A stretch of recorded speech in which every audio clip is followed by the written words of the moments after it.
All right. Well, good evening, everybody. This is Patrick from the Poison Pen Bookstore in Scottsdale, Arizona, and thanks for tuning in to a very special virtual event this evening. We have our friend Douglas Preston has a brand new book called Extinction, and Doug will be coming here on Friday to sign what 2,500 books, something like that. I just saw them up in the annex. It looks like a daunting task. Um, but we have these really cool trading cards that go with the books. So everybody who orders a signed copy will get one. Um, and double, special evening tonight with our friend Jim Rollins is going to be talking to Doug. And lots going on in Rollins' world, as always. There's a new Sigma Force coming in August 5th, called Archangel. And Barbara's holding up the paperback of The Cradle of Ice. What can I say? Okay, so if you have questions for Doug or Jim, go ahead and put them in the comments field, and I'd be happy to ask anything you'd like to put out there. And so, Barbara, over to you. Thank you very much, Patrick. So we had to sort of revisit this occasion. So I'm delighted actually that we get to do a Zoom event tonight and a live event on Friday when Doug is here, because actually he can't really sign 2,500 books somewhere else. We have to have them here at the store. And Jim, this is the new paperback of Cradle of Ice. This is the second book in the Moonfall series. And since he isn't here tonight, as it turns out, we're going to hold these until he comes on August 5th to launch Archangel. So it'll all work out. And there may even be a third Moonfalls book, but Jim can tell you about that. So since I'm going to be talking to Doug on Friday, I'm hoping that Jim is just going to take over and talk to Doug right now. I always love the opportunity to talk to Doug. Doug and I go back a ways, back to the very beginning of my career. He gave me one of my very first blurbs for my book Excavation. So, to me, I was an unknown author. Nobody knew who I was. And, for Doug to be generous enough to give that unknown author a little, pat on the back was most appreciated. And still to this day, I feel honored to have that blurb from me, Doug. And since then, we've journeyed together in regards to we've been on board members with the International Thriller Writers for a couple of years. We traveled to Iraq and Kuwait during the Gulf War together. So it feels like, we've been in the trenches for a while. So it's always a thrill to be able to talk to you, to meet you. I regret that we can't do it in person for a couple of reasons. Of course, I would love to, shake your hand and pat you on the back, but it's also because it's April in Scottsdale. I'm coming in August in Scottsdale. So I'm picking the wrong time of the year to come. So you'll be there next Friday. So you're picking the right time to come to Scottsdale. So I regret that I can't attend there. Let's talk a little bit about the book that's coming out, because I read this book probably like in about a sitting and a half. And the last quarter of the book, I'd challenge anybody to put that book down once they've reached this certain point of the dip over that roller coaster that goes down. It goes absolutely crazy. Doug, why don't you give me the elevator pitch first for the book, and then I'm gonna.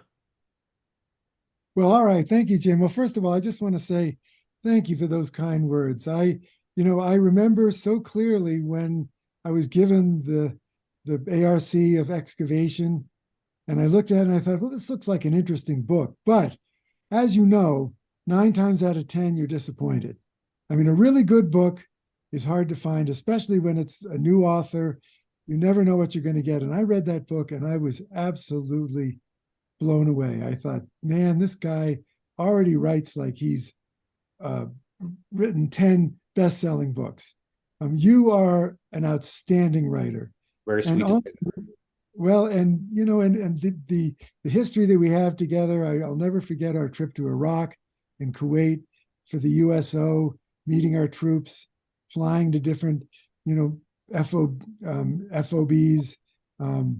Did I get that right? FOBs, yeah, forward operating bases, and signing books for our troops. That was quite an experience. So anyway, Jim, I just want to thank you for our relationship, because it means a lot to me. And so having said, I'm getting redder and redder as Doug keeps talking. You are. Let's Well, talk about the book instead. Okay, well, I sorry, it's my role to embarrass you, and I'm going to try to do it a little bit more. But right now, all right, I'll talk to you a little bit about the book. The genesis of this book was that I actually write about science and paleontology for the New Yorker magazine. These are nonfiction pieces. And I heard about this company called Colossal Laboratories and Biosciences. And it bills itself as the only company engaged in de-extincting Pleistocene megafauna. And I thought, wow, this is going to make a really great story for the New Yorker, a nonfiction piece. So I started looking into it. And the more I looked into it, the more profoundly disturbed I became. Now, I also discovered that every science journalist in the country is on this story. So I thought, well, there's no point in me writing a nonfiction piece for the New Yorker because I don't want to compete with, 50 science journalists. But as I was delving into this, I realized, my God, there is a novel in here. And this is not Jurassic Park. This is real. This is actually being done. And so I switched. I threw away the idea for a New Yorker piece, and I started writing this novel. Well, I want to talk about the sort of the tip of the hat to Jurassic Park. 'Cause I wager when this book hits the bestseller list, people are going to be talking about it because they're always going to reference Jurassic Park.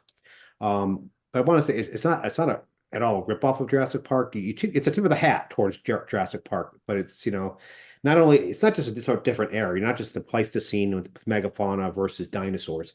What you do with the story is just fascinating. It's a combination sort of a forensic investigation into a murder. It's a murder mystery, wrapped in with a bunch of cool science. And then about, I don't know, a little bit past the halfway mark, I'm not going to tell you what happens because, we've learned that when a certain somebody on the screen here ruined the ending of one of my books by telling them the mystery at the end of the book. So I will not do that. Yellowstone. I got to hold up my hand once again. You're never going to let me live Oh, that never, down. never. I almost fell out of my chair when the big mystery So is embarrassing. revealed. Right. Anyways, but where you take the story from that point on is so unique and so different, and not only that, but it's also realistic. I'm thinking, in your afterword, I'm not going to ruin anything. You talked about, the way that different scientists are probably looking at this rewilding, looking at what they can do in the future. And where you take that part of the storyline and where it goes, both from a realistic standpoint, but just from a adventure standpoint, it's just fantastic. So don't just think, oh well, Doug is just writing a Jurassic Park, part 3. It's not that. Be prepared to be shocked. It's a brilliant novel. You mentioned in the intro about you read about the rewilding and the de-extinctions, and you didn't want to write the nonfiction, but what made you want to tell this story? You said earlier you thought it was an important story to tell. Why do you think that's an important story to tell? Well, as I was doing the research on this, this company was founded by a fellow named George Church, who's a brilliant geneticist from Harvard Medical School. He founded this company. It's a for-profit company. The Winklevoss twins invested. So I bought George Church's book called Regenesis. I recommend it. However, there is a passage in Regenesis that chills the mind. It is really scary. And I don't think George Church, and I know that other people have remarked on this, I'm not the only one to pick this out. The direction that this genetic engineering is going in is really terrifying if you follow it through to its logical conclusion. We are a species that evolved in the wild, but now we are about to take over our evolution, and we're going to direct our own evolution. Oh yeah. So how's that going to look? You're going to have parents. I mean, parents are nuts about their kids, right? They're absolutely nuts. They want their kids to be better, stronger, smarter in every way than they were. Now, the temptation with this genetic engineering, and we're actually at the point where this can happen, is that these parents are going to want to make their kids different. They want to, they're going to, you know, I would like my child to have a higher IQ. I would like them to be faster. I'd like them to have more acute vision. I'd like them to have, you know, more dexterity with their fingers so that they can become a famous concert pianist. I mean, there are a million things that are going to be possible, or even now are possible, with this very directed type of genetic engineering using a technique called CRISPR, where you can literally take a gene out and put another one in and manipulate the genome. And that's how they're creating the woolly mammoths and the other Pleistocene megafauna. They're using Asian elephants, which is the closest relative to the woolly mammoth. They've sequenced the woolly mammoth genome, they've sequenced the Asian elephant genome, and they're starting to pull things out and put things in. And there's still some technical issues, but they're solving these technical issues. We will, in our lifetime, see living woolly mammoths, or something that looks a lot like a woolly mammoth. It actually won't be a woolly mammoth. They can't quite get there. They're going to get about 80% there. And well, I'm speaking in generalities. The novel is set in Colorado, in a fictitious valley called Erebus, which is I wedged between Vail and the Flat Tops Wilderness. I basically took a map, opened up a fictitious hole in the map, put this valley in, where this company has rewilded, has de-extincted and rewilded 6 species of Pleistocene megafauna. Now, elephants are very dangerous in the wild, and so are other animals. And it's certainly true of these megafauna.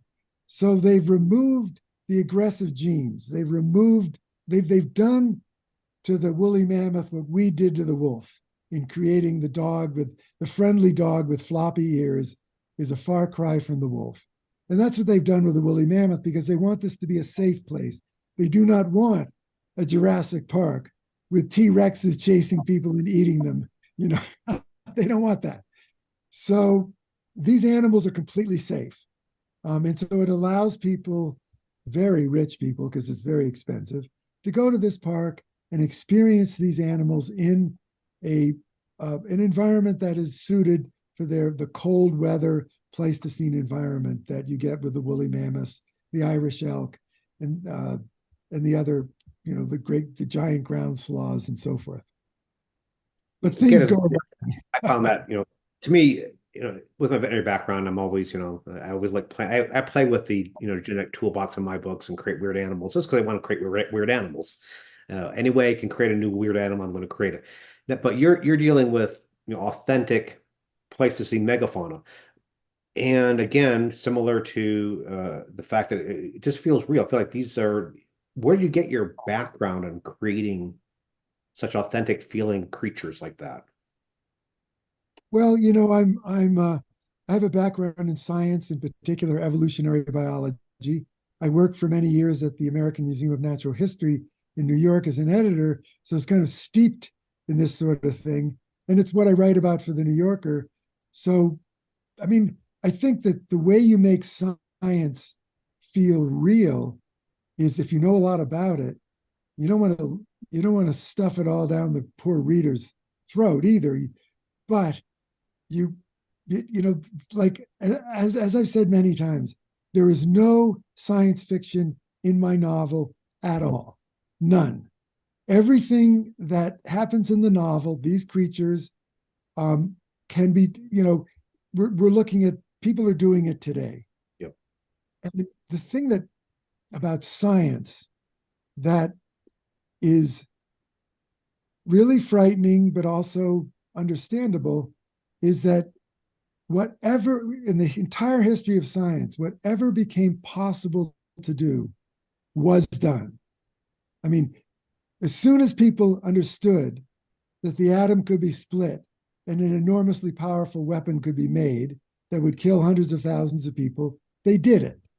There's never been a time in science when they've refrained from doing something that could be done. And here we are at the verge, at the edge of the cliff of genetic engineering, and you can bet that somewhere in the world, what I describe in my book, which I can't say because it's a spoiler, is actually being done or being contemplated. And in a place like Russia, like North Korea, China, I mean, it's being done. Oh, So yeah. this is not science fiction. Don't you think curiosity is a huge part of that? I mean, I think about that, thinking about Oppenheimer, or remembering Joseph Cannon's book, Los Alamos, which was so brilliant about the community in Los Alamos building the bomb, or even Foyle's War, where there was one episode at the very end of it where they were in New Mexico. And you can see that having created, they couldn't resist doing it. You know, they couldn't resist the testing it, and then there it was. But I wanted to say, Jim, before I shut up again, that I thought one of the reasons that this book was so powerful was that Doug actually names the baby mammoth Tom Thumb. And when he does that, Tom Thumb becomes such a vibrant character. You know, I mean, if you hadn't named him, I think it would have been a whole different reading experience. But here's this little guy, you know, engineered, and he's called Tom Thumb, and he's just endearing. He is very endearing. And they are these mammoths are very cute. They're hairy, they're furry, they've got these big floppy ears, they're super friendly, they're not aggressive at all like real elephants are aggressive and dangerous. They're not. They're just sweet, lovely animals. And the same is true of the other animals, the Irish elks, and it's a bit like the resort Erebus is a bit like treetops in Kenya, where in the evening everyone in the resort goes to this observation deck where they can watch all the prehistoric animals come in and drink water from the local pond right next to the resort. So it's cocktail hour at the resort. They're watching the animals come in. It's just like treetops in Kenya. In fact, I kind of based it on treetops, but of course, things go awry. Well, let's talk a little bit about the things that go awry. I'm not going to ruin anything because it happens right in the opening chapters. Is that a billionaire's son and the son's wife are participating in exploring Erebus Valley, and they meet a foul, chilling end. I mean, it's a very creepy scene. I've gone camping many times, and I'm always, you always hear that weird thing through the tent, and here you have claws slicing through the tent fabric. You can just almost hear that when you're reading the section, and that of course sets up brings in Frankie Cash as an investigator, brings in Sheriff Jim Colcord, I believe is that, if I remember right. Yeah. And it's an ensemble cast, but to me they're the leads. They're the ones that carry through the story. And what I loved about it is that I had no idea where the story was going, because I did not have any pre-warning about what was going to happen. So I'm thinking, well, it's a murder mystery. Is it eco warriors that have killed these people, and then you start layering on the forensics, which seems to point different directions, and you have a film crew on site that's working on a movie project to add more fodder for what's to come. What I liked, besides the scientists behind genetics, rewilding, de-extinction, is the forensic. I think it's just as authentic. I felt that Frankie Cash was a real investigator. She was juggling politics of what was going on with her investigation. She was dealing with, whether they should close the park or not after this murder. So because again, working in the Natural History Museum, I don't think you encounter too many murders that require require forensic investigation. Where did that knowledge come from? Because that doesn't seem like that's your background, but again, it feels very authentic, and it makes it an intriguing part of the story. Well, thank you, Jim, for saying that. There is actually a real Colorado Bureau of Investigation. It's like the FBI, except it's restricted to the state. And it's a very advanced law enforcement agency. They've got all these forensic labs. They've got all kinds of high-tech tools. They have investigators, ballistics labs, the whole works. So when you get in Colorado, when you get a really bizarre murder or something that's more than just what the local sheriff or police department can handle, they call in the Colorado Bureau of Investigation, CBI, to bring their power, their expertise into solving the case. So that's what happens here. The local sheriff in Eagle County, Colorado, immediately calls in the CBI, and the head lead investigator for CBI is this woman named Frankie Cash. And they bring in the medical examiner, they bring in the forensic experts, and they go to the site of this murder. Now, the problem with the murder is that there are no bodies. The two people were killed, well, they don't know that they were killed. All they know is that they're two enormous pools of blood. But quickly, the medical examiner says, well, judging from the amount of blood left, these two people are dead, and they were almost certainly decapitated and bled out. That's the only way you could produce this much blood in that amount of time. But the bodies are gone. So they've got 100,000 acres to search for the killers and to find these bodies. And so that's really how it opens. And of course, there's Erebus, the resorts, there's security guards are going to help. They've got helicopters, and it's a full court press trying to figure out who committed these murders, why did they take the bodies, what's going on. Again, I even like the fact that the use of drones that you have in the search. I thought was really sort of a fun aspect to the story that I just never thought about them. Flying these drones into this wilderness looking for evidence of what happened to this couple. But just details like that I always just surprised me as I was turning each page. That's really cool. Why didn't I think of that? I'm debating whether I should talk about this because it might. I'm going to talk about it. Probably not. I'm so relieved to hear you say, Jim, that you had no idea where it was going, because, I'm telling you, I had no idea where this story was going. I mean, it was fascinating. You keep turning the pages thinking, where can this story possibly be going?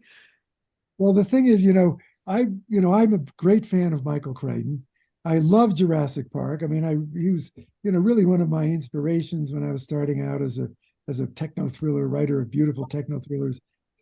And, I thought, people are going to start reading this novel and think, oh, it's another Jurassic Park. Well, I take the novel in a completely different direction. That's what about the first thing what I brought up was, it's a tip of the hat towards Jurassic Park, but don't think it's Jurassic Park. No. I mean, you're going to enjoy it just as much as Jurassic Park, but in an entirely different fashion.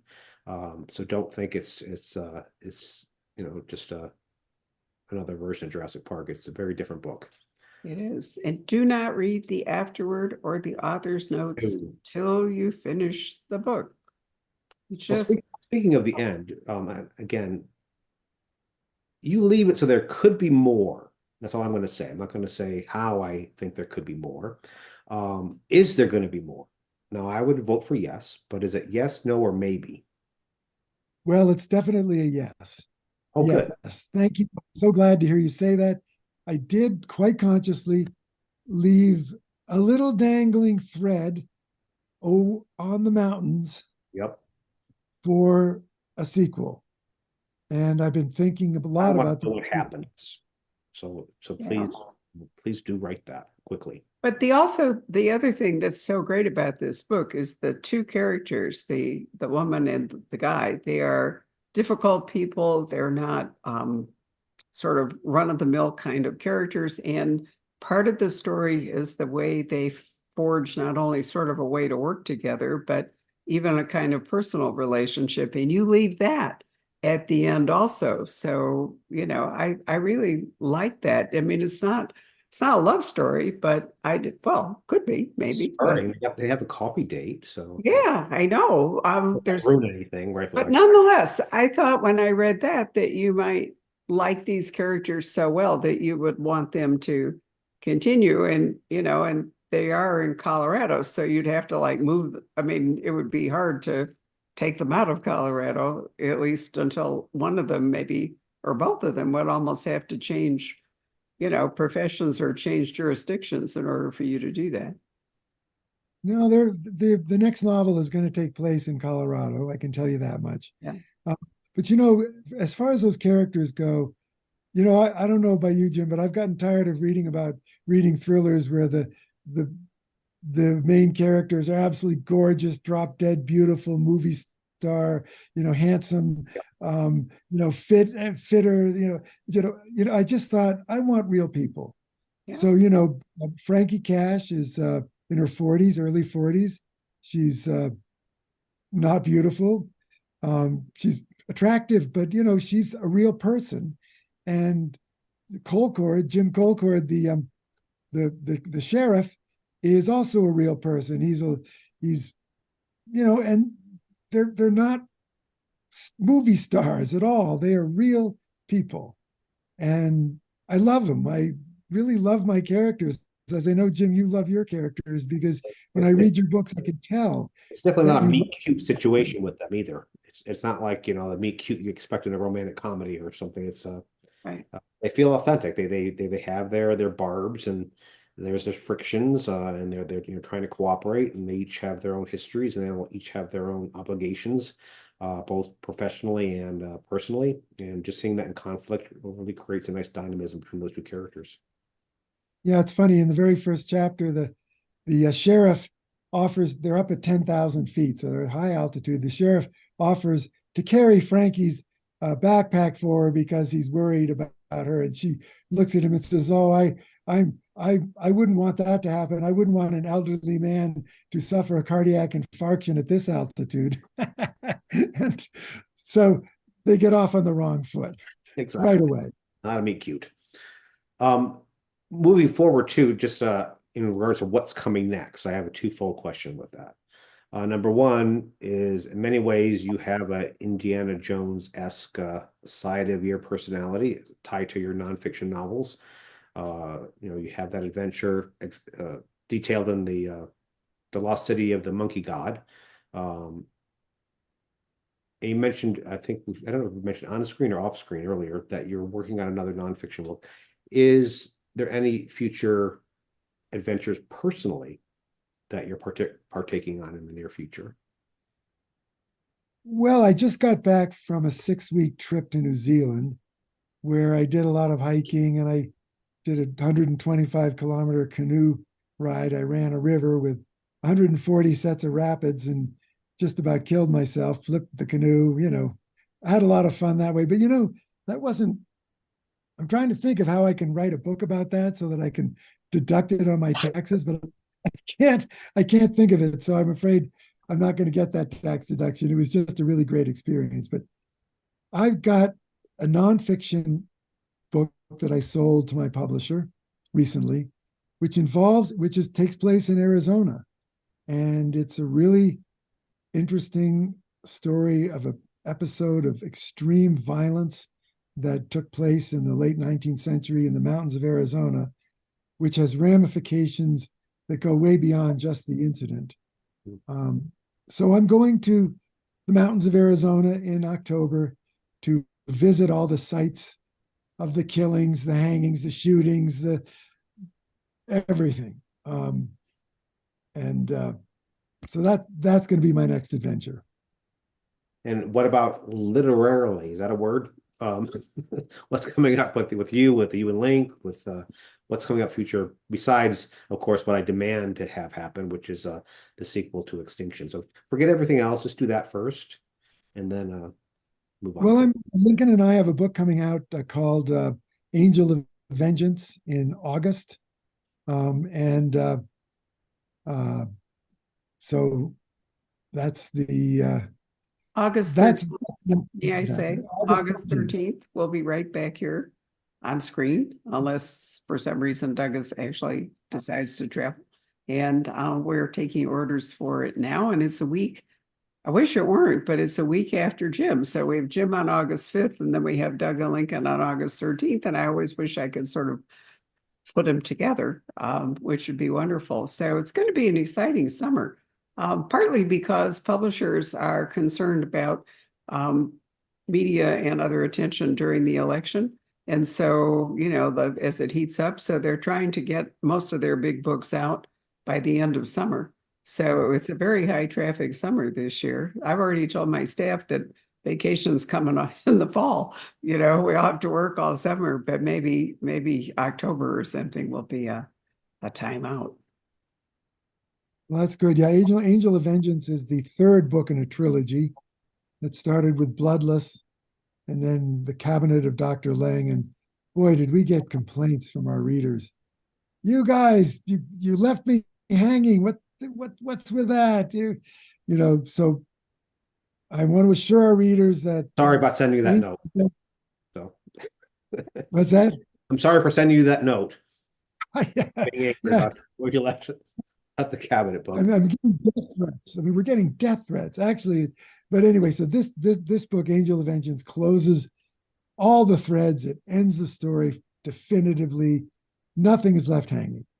Cool. You like doing that, don't you? Having story arcs within the overall Pendergast universe.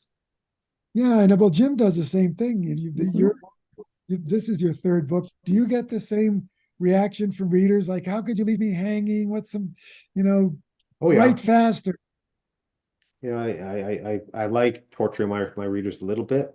I left characters, is this guy dead or not? There's one character who's beloved by everybody that looks like I killed him off, and I just left one little clue that maybe he was still alive. And I got a lot of hate mail for that. And in my last book, where a certain well-beloved four-legged character seemed to have met his demise, hate mail, so much hate mail. It was just like, I got to this part of the book and I closed the book. I'll never read a Rollins book again. And I have to please keep reading.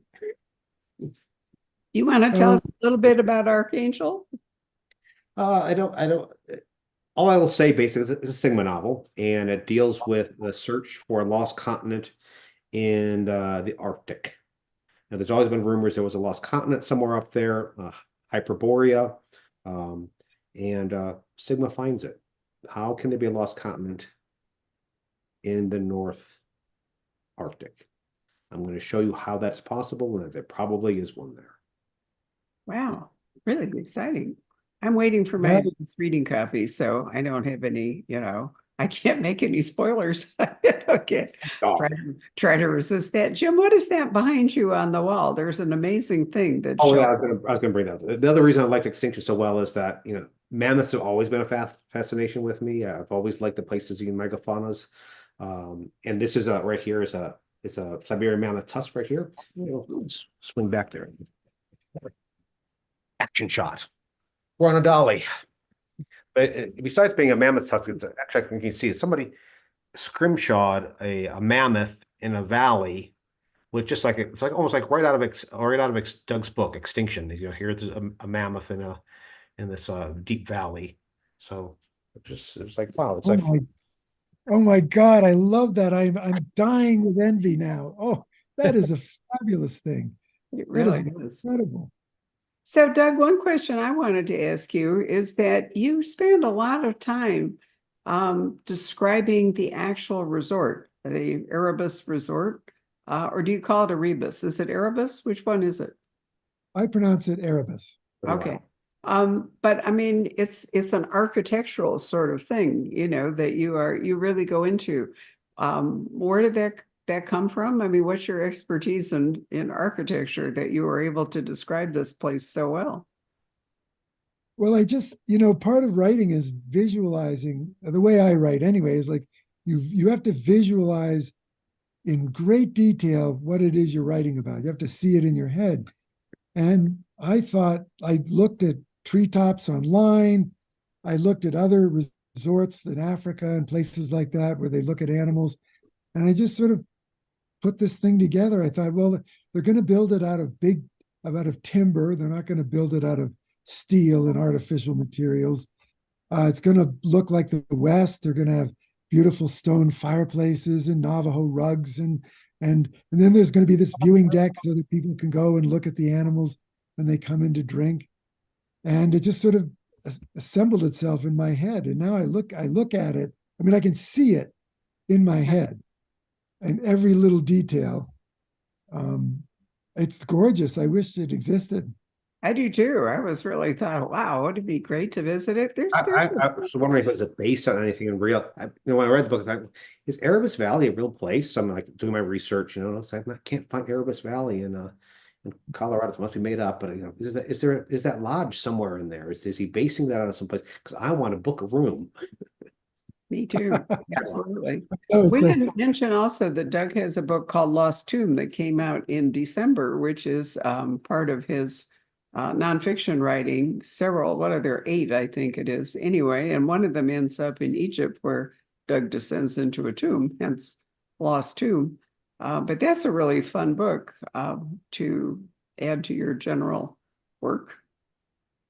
Jim, Well, what's thank going you. on with Moonfall? This Cradle of Ice is the second book, and Right, you've gone back.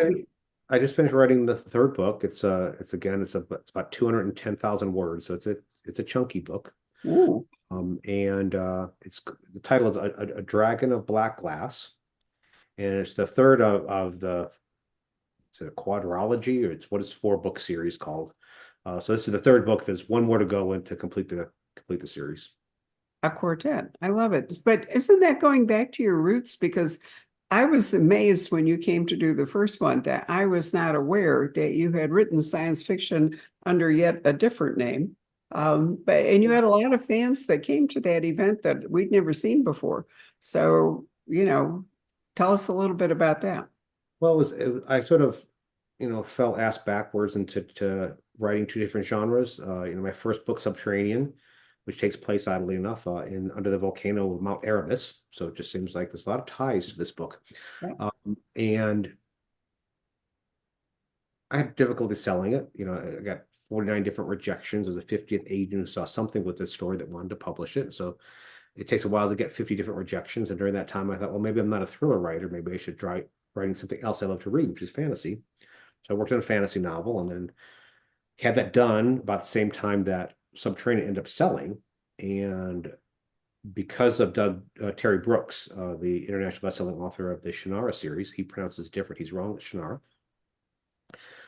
He basically liked it and helped introduce me to his publisher. And so within a week, I went from unpublished to suddenly selling 2 different books in 2 different genres. And both of them said, we hate your real name. Give us 2 pen names to make distinctions between those 2 genres, and we will just publish you simultaneously. So I did that for the first 7 years of my career. I was doing a fantasy novel and a thriller every year.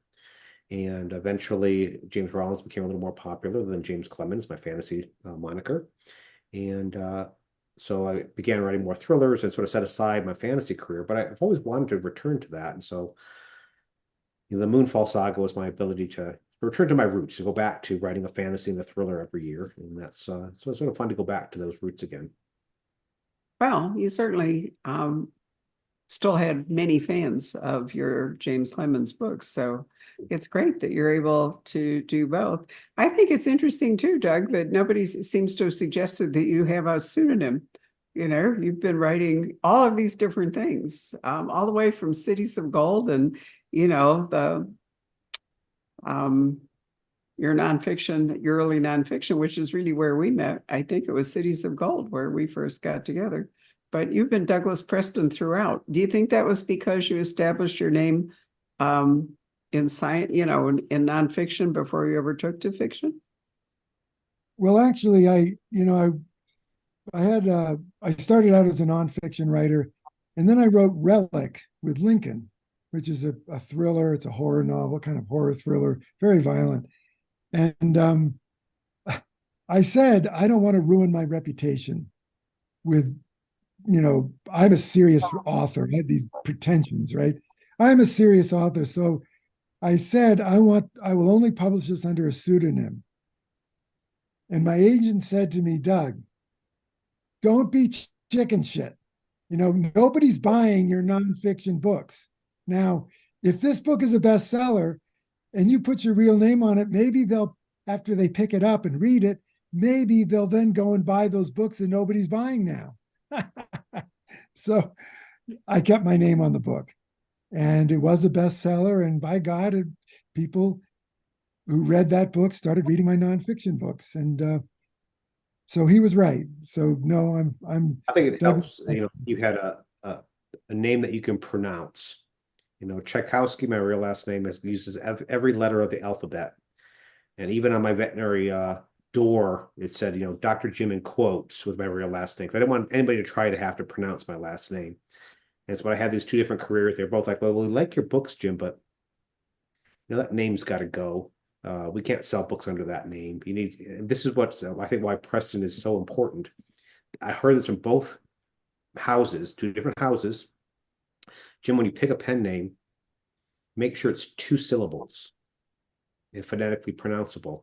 One syllable, it's too easy to forget. 3 syllables, too hard to remember. 2 is perfect. So Preston. So you were just, of course, your agent was. How did you come up with Rollins? I mean, it's a Which very is a more exciting story. The veterinary school I went to in University of Missouri, Columbia was on Rollins Avenue.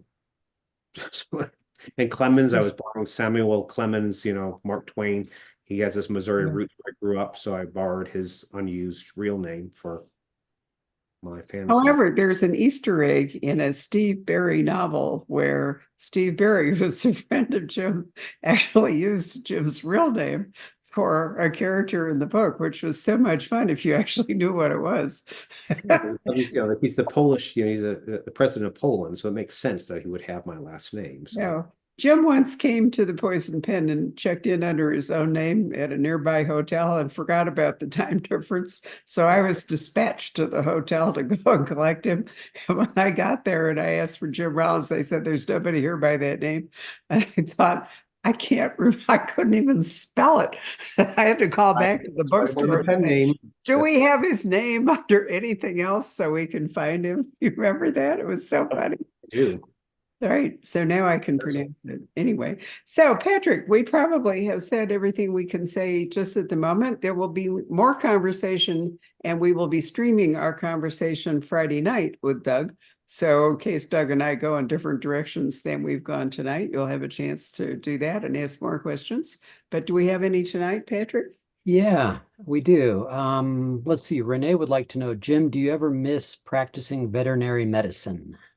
I do. I do. I mean, I love the medical mystery. I still do some volunteer work where I work with one of the groups that traps feral cats, and so I go one Sunday a month and I spay and neuter because I've always sort of liked doing the surgery. I don't know what that says about me, but I don't necessarily miss the business side of running a veterinary clinic. To me, the perfect veterinary clinic would be a blank door with a chute in front, and the client would staple the complaint on the collar of the animal and drop it down the chute, and then the technician would catch the dog, bring it to me, I would fix it, and then we'd send it back up the chute.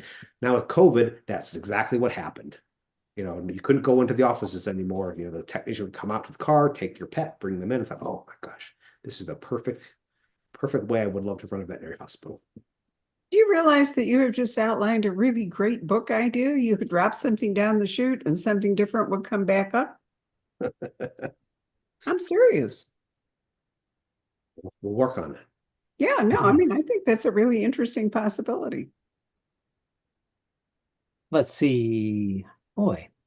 Yeah, our friend from Italy, Stefania, is tuning in tonight. And she says, I have a question. Climate change is melting glaciers, as we know, but I've heard on the news that in this way is easier for, sorry, lost it. It just moved on me. Here we go. Okay, but I've heard on the news that in this way it's easier for ancient bacteria and viruses. I just lost it again. Dang it. Sorry, every time a new comment comes in, everything moves on me. And let's see if I can get back to it. In the meantime, question for Doug, which is, Doug, have you read John Sanford's new book, Toxic Prey? I have not read it. No, I've read many of his prey books with great interest. So Barbara, is it a good one? Well, the reason you're going to love it, it's all in Santa Fe and Taos, and his take on Santa Fe is great. But in order to make the book work, he has to contain some really bad people. And Taos is that perfect place because there's like 4 roads in and out of Taos. So there's this wonderful whole thing that goes on while, you know, everybody is trapped. It's almost like a closed room thing, sort of. It's really a funny book. Well, that's good. I know John used to live right across the street from me in Santa Fe. Well, he still Literally. lives in Santa Fe, but he lives up the road, as you know. He sold that house and he bought a much bigger one. So those Mhm. prey books are doing very well. Yeah, but you really will like Toxic Prey. And it's all about science too. It's inspired by COVID. And so both of you, I think, would really appreciate. He's not a science writer, but he obviously and said that he got a lot of help in coming up with, you know, all of the stuff that has. John was a reporter, as you know, a Pulitzer Prize winning reporter, so he's good at digging out information and interviewing. But I think it's among his very best books. I really do. I'll send you a copy if you'd like one. I'd love it. I'd love it. I'm Would you always like looking one for. too, Jim? You'd really love the science in it. I would love it. Yeah, sure. All right, I'll ask the staff to send you each an autographed copy tomorrow. Happy to do it. All right. Well, I lost that question. Sorry, Stefania. It's gone into the Ethernet here. It says, another question from her. She says, for both authors, do you think eco-terrorism could become a real danger for the entire world? A new way to make war.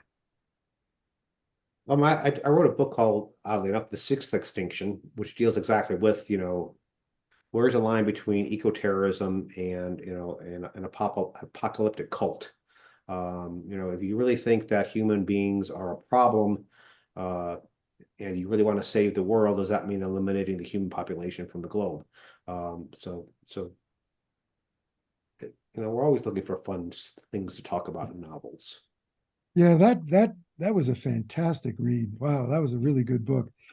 And yeah, the political there are people out there who think that the human race is a stain on the planet and needs to be removed. So, whatever their crazy political opinions are, they just want to see the extermination of our species. And back to, I'm sorry, what was her name again? Stefania. Stefania. In regards to the thawing of the ice and releasing different pathogens, we've seen the outbreak of anthrax because of the decay of the thawing out of reindeer carcasses. There was like some type of not supervirus, megavirus, gigantic virus, basically, that was in the permafrost for like 20,000 years, and then they defrosted and it came back to life. So that's always fun to deal with too. There have been at least 2 or 3 thrillers that I can think of that have been predicated in part about bacteria being released from plague pit graves or mass graves, So, obviously people at least have imagined that bacteria can survive in conditions like that. I don't know, can it, Jim? I mean, can the Black Plague actually still be, or bubonic plague still be, bubbling along there in a mass grave? Bubonic plague in particular, but anthrax did Yeah. affect a data population that was near an area where there's a major reindeer die-off from anthrax, and the bodies got frozen, but when they thawed, it released the anthrax back and infected people. I haven't read the Andromeda Strain for forever, but wasn't the premise of that, it was Michael Crichton, wasn't it, that wrote it? That's right. Wasn't the premise of it that people went to the moon would bring back some terrible some terrible germ, bacteria, whatever it is?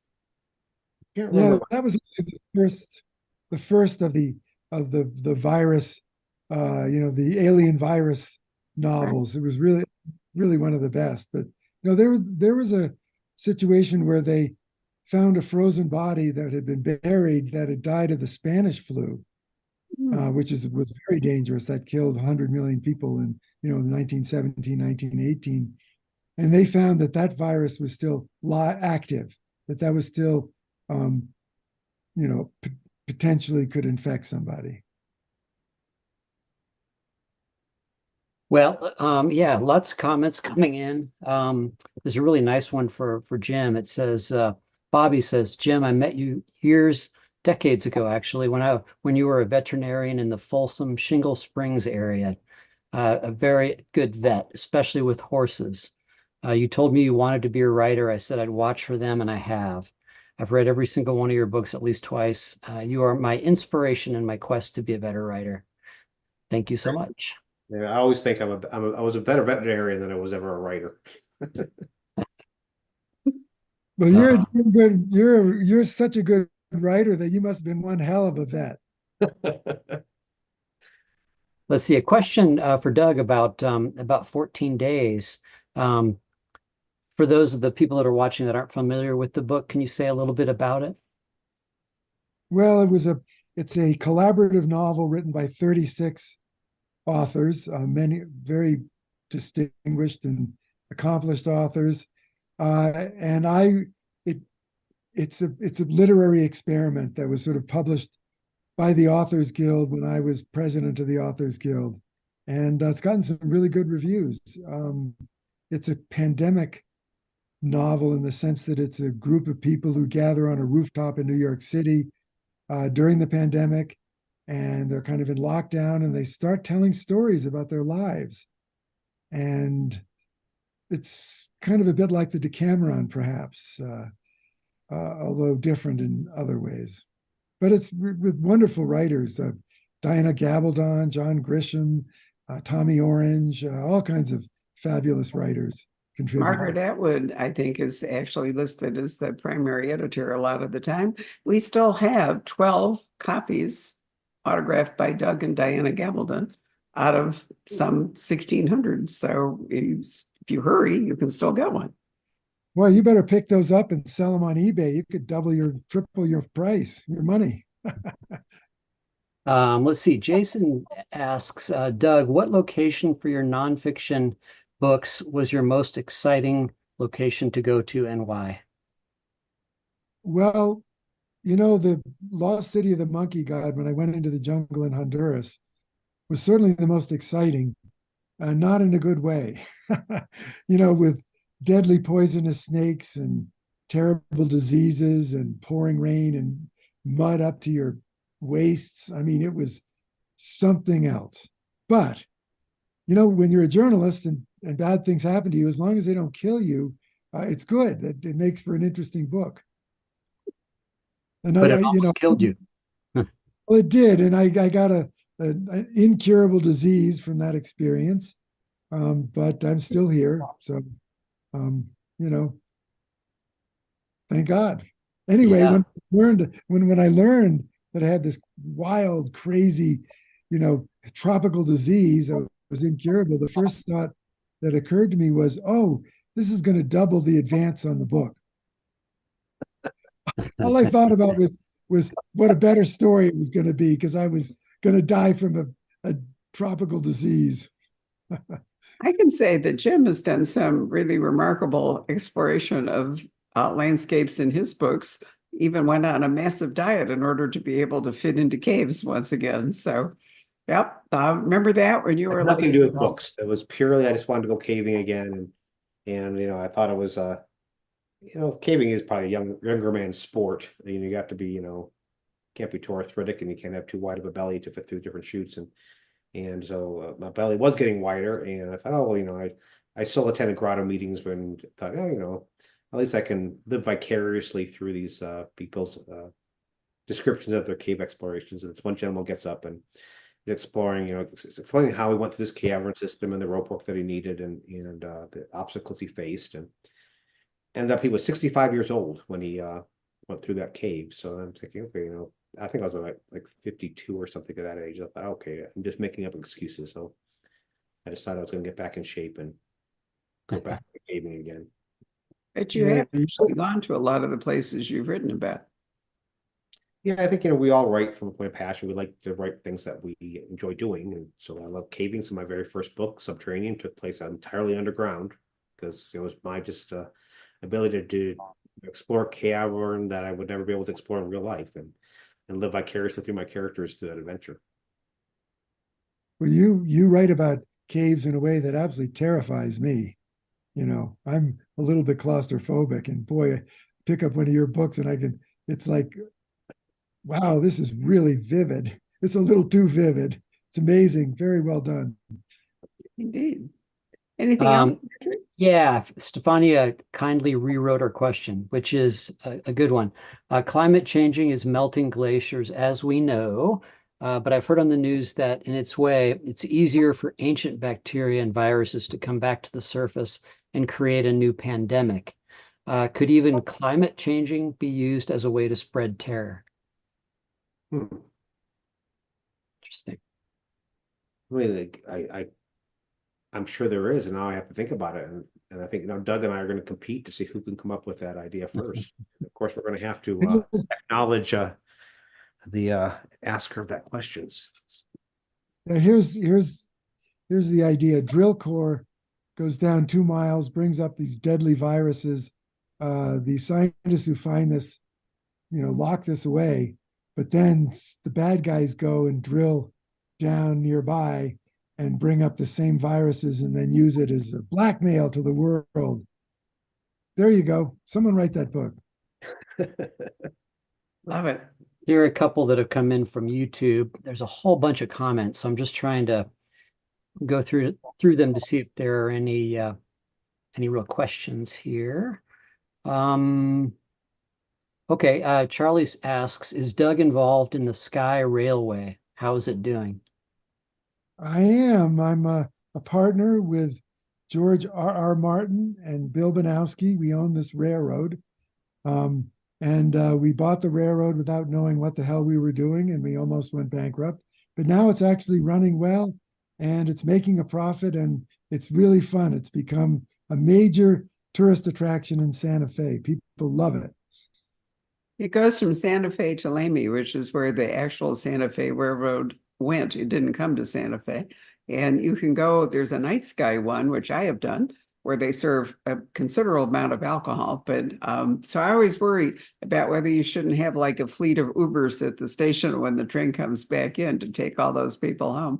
But there's an astronomer who goes on the train, and it's such a dark sky that he's able to talk about what you're seeing up there. And you know that the train goes right by John Sanford's new ranch. Oh, really? Mm-hmm. Well, Get John to tell you about it. He said, it spooks the horses. he's probably really annoyed by it because that train for years didn't run. And all of a sudden it's running again. And the people living along the tracks are like, uh-oh, this is not fun. Well, some people love trains, but some people don't. Yeah, no, I love trains. I thought it was really fun to ride it. I enjoyed it a lot. Anything else, Patrick? Yeah, here's a good one. Raul asks, let's see, hi from LA. Doug, has your real life experience with the Lost City inspired you to write a book of fiction set in Latin America? I've thought about it, but I haven't quite come up with the right idea. I just haven't, but I'm still thinking. All right. Let's see. Echo asks, hey, Mr. Douglas Preston, is there any chance Pendergast's son will come back into the series? Yes, there is, for sure. Yes. I can't say how or when, but that is certainly something that may happen. Well, there are probably more buried in here. There's lots of comments, a lot of fans just saying how much they love your work and how much, this last one. Can you please tell these authors how much joy they've given us? I'm so grateful for their works of art. A lot of really nice comments. You both have great fans. So let me say, since Doug is going to be at the store Friday night, unfortunately without Jim, if any of you have questions that didn't get asked or you think of later, you could email them to, I'm going to set you up here, Patrick, to patrick@poisonedpen.com, and we could deal with those on Friday. So Absolutely.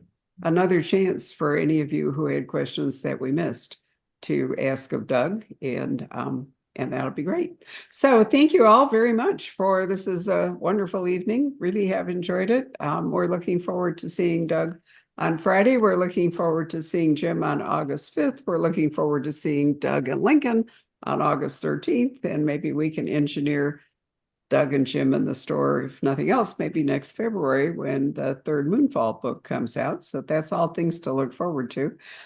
So thank you, gentlemen, very much. And don't forget that we have these cool little cards about the animals, and on the back, some description stuff that come with our copies of Extinction. So you still have time to order it because we still have a couple hundred to go, which is great. So thank you guys very much. See you on Friday, Doug and Jim. Looking forward to seeing you in August. Well, thank you, Barbara. See you then. Jim, And Doug, thank you, Patrick. thoroughly enjoyed it. It was really a pleasure. Can you bring the mammoth tusk when you come? Probably not. But I'm gonna carry on. That'll raise a few eyebrows. I would love to see it going through TSA. I know it would be fabulous. Remind me to tell you about Brandon Sanderson's fan who forged a sword and brought it from New Mexico to his only event at the Poison Pen. It got stopped everywhere he went, and eventually TSA broke it. So when he got to the store, we laid it out and we had to sort of hold it together. It was really wonderful. I love book selling because stuff happens that you just can't even imagine when you get going.